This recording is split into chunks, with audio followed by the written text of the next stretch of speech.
Dans cette vidéo, je vais vous montrer comment rendre un graphique dynamique avec des outils qui sont là depuis très longtemps, des cases à cocher ou des radio-boutons.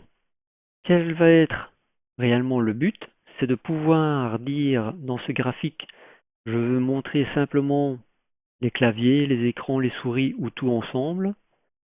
Et je peux aussi switcher entre le nombre d'articles vendus ou le montant qu'a rapporté la vente de ces articles ou de cet article. Donc, plusieurs niveaux de sélection, l'article et puis le nombre ou le montant au point de vue des valeurs. Comment est-ce que je vais réaliser cette opération? Je vous montre ça tout de suite. Alors la première chose, c'est que je vais devoir, évidemment, je sais ici que j'ai comme article 3 articles. Donc, je peux les mettre ici pour mémoire. Donc, j'ai la souris, j'ai le clavier et j'ai l'écran. Évidemment, si je mets de cette manière écran, ça ne va pas le faire. Voilà. Alors, pour pouvoir sélectionner l'un ou l'autre, ou tous, eh bien, je vais utiliser ce qu'on appelle les cases à cocher. Alors, je vais ici sur développeur, je vais sur insérer, ici, vous avez les cases à cocher. Je la sélectionne, je la mets ici. Ça, c'est pour ma souris. Je vais faire la même chose pour mon clavier et je vais faire la même chose pour l'écran. Alors, je vais, vous voyez, je peux les cocher et les décocher. Alors, je vais d'abord modifier le texte. Donc, ceci, ça sera ma case à cocher souris, comme ça, on sait exactement de quoi je parle. Celle-ci, c'est évidemment mon clavier. Et ici, pour le moment, et pour la suite, ça sera mon écran. Alors pour pouvoir savoir si j'ai sélectionné ou désélectionné ma case à cocher, je vais faire un clic droit et je vais utiliser ici l'option format de contrôle. Et dans format de contrôle, je peux lier, je vais dire, la valeur de ma case à cocher à une cellule. Et donc c'est ce que je vais y faire, c'est lié à J3. Et de cette manière, je sais que si elle est cochée, il est marqué vrai. Si je décoche, il est marqué faux. Je fais la même chose avec clavier, format, cellule liée. Et je fais la même chose avec l'écran. La cellule liée, c'est celle-ci. Et donc, je peux sélectionner l'une ou l'autre ou toutes mes cases à cocher et indépendamment. Ce que j'ai dit aussi, c'est que pour mon graphique, je veux pouvoir switcher entre soit ici ma colonne nombre, soit ma colonne montant. Donc là, je vais utiliser non pas des cases à cocher, puisque les cases à cocher, vous voyez, on peut les utiliser ensemble, on peut cocher une ou plusieurs, tandis qu'ici, je vais pouvoir utiliser seulement nombre ou montant. C'est mon parti pris, c'est d'avoir utilisé ça. Donc je vais aller ici sur insérer, je vais utiliser les radio-boutons. Dans radio-boutons, je vais utiliser ici le premier, première case d'option, et je vais dupliquer cette case d'option en appuyant sur CTRL-SHIFT et en déplaçant cette case d'option de cette manière. Alors je vais ici modifier le texte, et ça je vais dire que mon premier radio-bouton c'est le nombre, et mon deuxième, il s'agit du montant. Je vais faire comme tout à l'heure, je vais lier le résultat de la coche à une cellule. Je vais choisir ici M entre les deux, puisque si je choisis nombre, ça me donne 1, c'est la première qui a été choisie. Si je clique sur montant, c'est 2, c'est-à-dire que c'est la deuxième qui a été choisie. Donc nombre, montant. Jusque-là, assez simple. Pour pouvoir créer mon graphique, il faut que j'ai une liste d'articles et il faut que j'ai soit les nombres, soit les montants. Alors comment est-ce que je vais le faire? Ici, je vais avoir l'article et ici, je vais avoir le nombre ou le montant en fonction de ce que j'ai choisi ici. Alors, en fonction de ceci, donc simplement, ce que je pourrais faire, c'est de faire un si. Ceci est égal à 1, alors on sait que ce sera le nombre, et si ce n'est pas le nombre, eh bien, ce sera le montant. Je referme la parenthèse, je ne mets pas de mu, ça sera bien comme ça. Donc, si je choisis le nombre, c'est le nombre, si je choisis le montant, c'est le montant. Bien. Maintenant, il faut que je récupère les articles. Alors pour récupérer les articles, ils sont ici.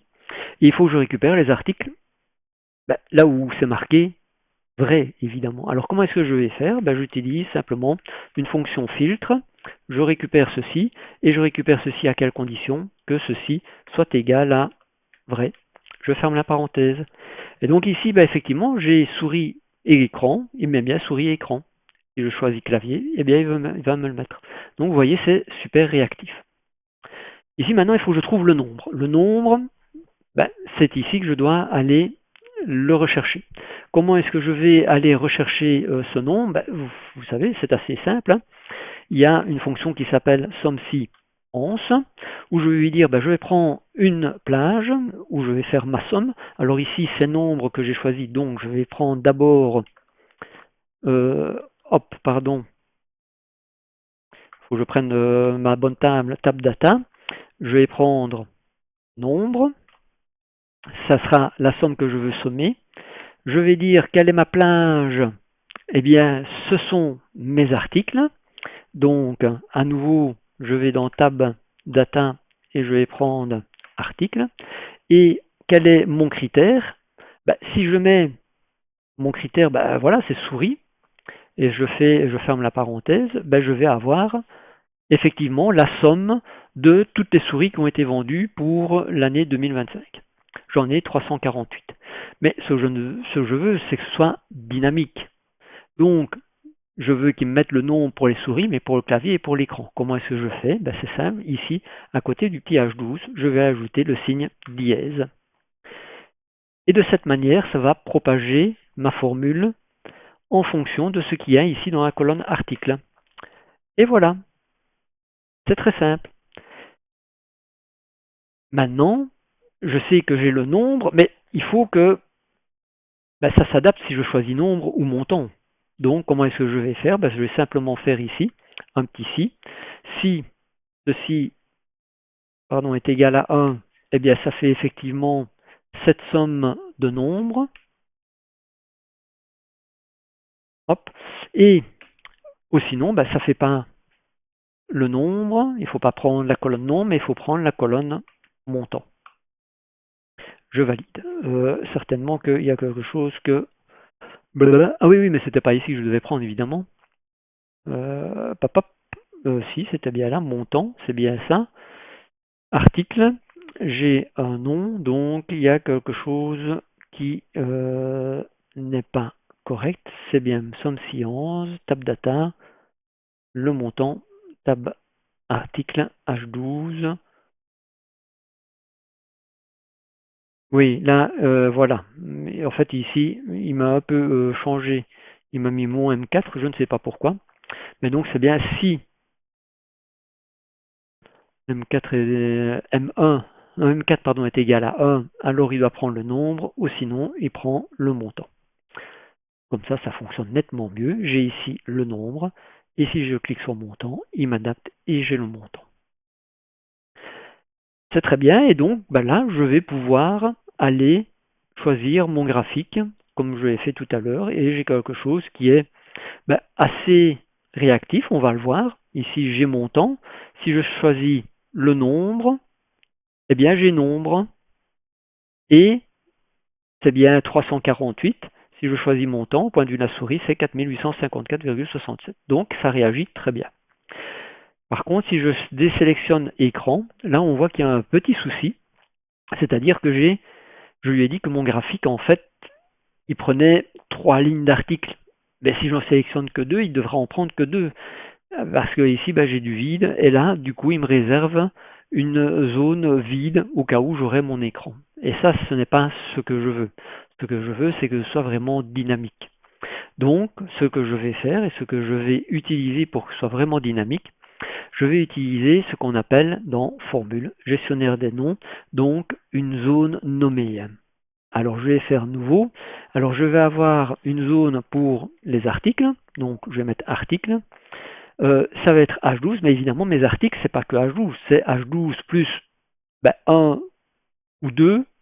Et donc, je vais aller simplement mettre ici mon petit signe dièse. Je fais OK.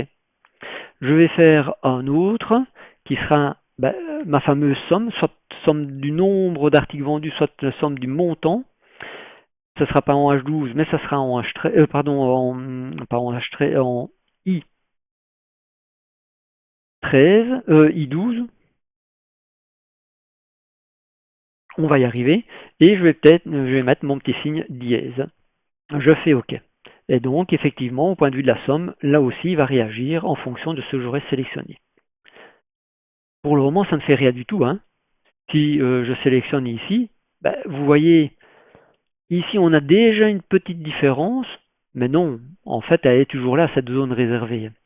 En fait, pour que ça puisse réellement s'appliquer, je vais devoir ici retourner dans mon graphique et d'aller ici dans sélectionner les données. Alors ici, au point de vue des montants, ben, je vais modifier. Je vais dire ben, que ceci, ce n'est pas 12-14, puisque parfois ça peut être 12, ça peut être 12-13, ça peut être 12-13-14. Donc je vais dire F3 que ça va être ici la somme. Et puis ici, j'ai mes étiquettes. Est-ce que souris, clavier ou écran, l'un ou l'autre ou plusieurs. Donc je sélectionne ici ces feuilles 1 et je vais dire que ce sont les articles. Je fais OK et je valide de cette manière. Et en validant de cette manière, vous voyez directement que mon graphique s'est bien adapté. C'est-à-dire que si j'ai si j'ai une seule qui n'est pas cochée, ben, j'ai bien deux qui apparaissent. Si j'en ai trois, voilà. Et mon graphique s'adapte automatiquement en fonction du nombre ou du montant et du nombre d'articles que j'ai choisi. Je pourrais effectivement ici aussi changer le titre de mon graphique. Ça serait peut-être un peu plus joli. Je vais le faire maintenant. Je vais le faire d'une manière aussi dynamique. Donc pour pouvoir le rendre ça dynamique, il faut que je sélectionne cette zone et que je fasse référence à une cellule. Alors je vais choisir une cellule ici et je vais aller noter ce que je veux qu'il soit noté dans le titre de mon graphique. Alors qu'est-ce que je vais vouloir mettre? Ben, je vais dire que c'est un récapitulatif. Attention, récapitulatif.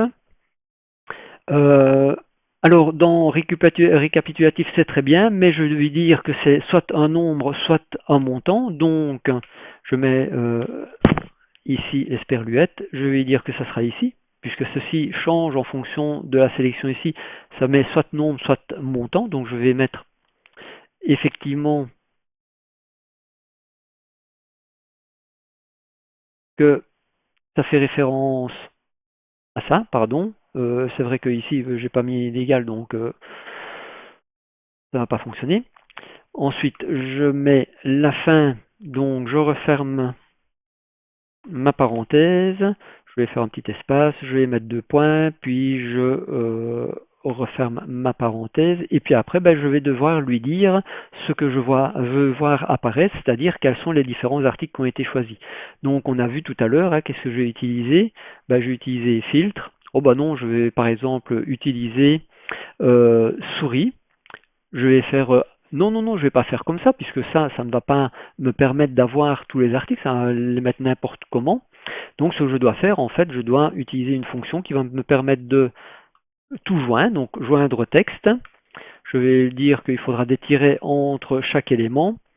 Et puis, point virgule, je vais aller sur H12, je vais utiliser la dièse. Et de cette manière, je vais refermer ma parenthèse pour joindre texte et normalement, ça devrait peut-être bien fonctionner. Effectivement, j'ai ici, donc ce que je disais, c'est que je prends ma zone ici de titre et je vais ici dans ma barre de formule, je dis que c'est égal à ceci. Je vais, moi je vais mettre ceci en forme comme ça, hein. Et donc là j'ai récapitulatif, nombre, souris, clavier, écran. Si je choisis montant, ça met montant. Si je choisis nombre, ça met nombre. Si je désélectionne un, j'ai souris, clavier. Si je sélectionne écran, OK. C'est pas mal. Voyons, ah oui, là si je décoche tout, bah, évidemment je tombe sur calque et là ça pose un souci. Donc je ne veux pas avoir ce genre d'erreur, donc ce que je vais lui dire c'est que bah, au point de vue de mon joindre, s'il n'arrive pas à le faire, je vais lui mettre que bah, si jamais ça donne une erreur, il doit dire aucun article sélectionné. Je ferme ma parenthèse et voilà. Donc ici, je n'ai pas d'article sélectionné. Si je sélectionne clavier, j'ai clavier. Si je choisis ici nombre, j'ai nombre. Si je sélectionne tout, ben j'ai tout. Ben, c'est quand même pas mal. Vous voyez, comme ça, on a pu rendre ce graphique totalement dynamique. Donc je peux choisir un ou plusieurs articles. Je peux aussi ne pas en choisir et alors il me le dit effectivement. Et je peux choisir entre ce que je veux voir comme résultat, soit la somme d'articles vendus, soit la somme du montant que ça a rapporté. Et vous pouvez rendre ça éventuellement même encore un peu plus joli. Hein. Imaginons que vous auriez votre graphique comme ceci. Vous pourriez effectivement prendre euh, vos, euh,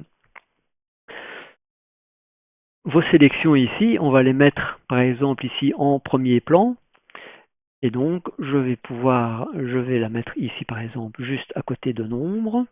Et donc là, si je choisis nombre ou montant, de toute façon, c'est toujours la même chose, ça fait toujours référence à quelque chose qui est là, et on voit que ça réagit très bien. Et c'est la même chose avec souris.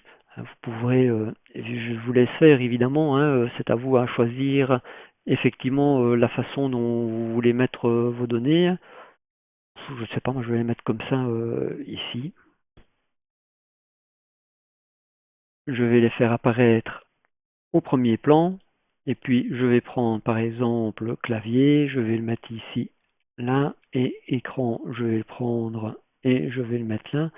Attention, je vais sélectionner tous, je vais ici format, je vais faire un alignement, par exemple aligner en haut, comme ça ils sont bien.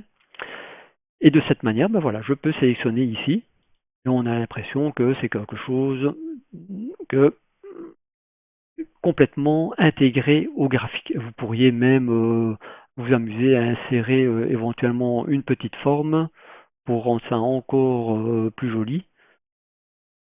Hop, on va mettre ça comme ça. On fait le contour, remplissage, on ne met aucun remplissage. Et voilà, c'est dans un petit cadre. Vous faites la même chose hop, pour le nombre et le montant. Et voilà, on a l'impression que c'est quelque chose qui donne, en tout cas ça donne bien, et en plus de ça, vous pensez que tout ça est intégré au graphique. Évidemment, ici, vous avez, maintenant que je l'ai intégré, ma sélection au graphique, peut-être que ici au niveau, évidemment, du titre, je devrais l'adapter. Mais ça, c'est comme vous voulez. Voilà, en tout cas, je vous ai montré comment rendre un graphique parfaitement dynamique, hein, grâce soit à des cases à cocher, soit avec des radio-boutons, enfin non pas soit, avec les deux ensemble. J'espère que vous avez appris quelque chose, et puis à la prochaine.